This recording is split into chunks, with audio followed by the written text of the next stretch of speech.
So the Buddha's father had a problem because the fortune tellers when the Buddha was born, when Gautama or Siddhartha was born, they was told he's either going to be a great king or a great religious figure.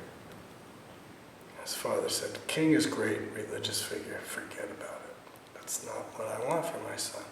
So he devised this whole training program, this whole plot, really, to keep his son in a very narrow cage, really. It was a gilded cage, quite a gilded cage, but it was a cage nonetheless.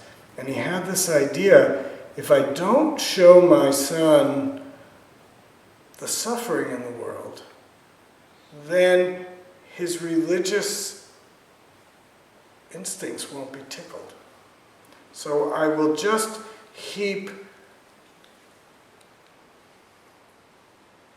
money, fame, I would imagine as he got older, sex, food, praise, everything to make him, to build up his ego so he will be a great king.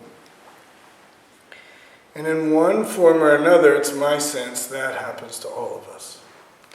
Our society wants us to be a good citizen, wants us to fit in a particular view of what a good citizen is. We create a series of carrots and sticks to get people to behave the way we want them to behave. In the Buddha's case, these sufferings came into his consciousness. He somehow realized that he was stuck in a gilded cage.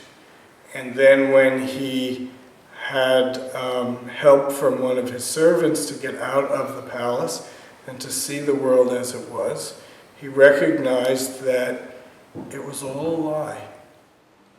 You know, there's a line in our temple rules that says, small shout, small echo, big shout, big echo. Well, the Buddha's pampering and deception of his father was such a big shout that his response was equally and oppositely big. He left everything. And he went out into the forest pursuing these questions that Stuart talked about. What am I? What is this life? If it's not just for a gilded cage, what is it?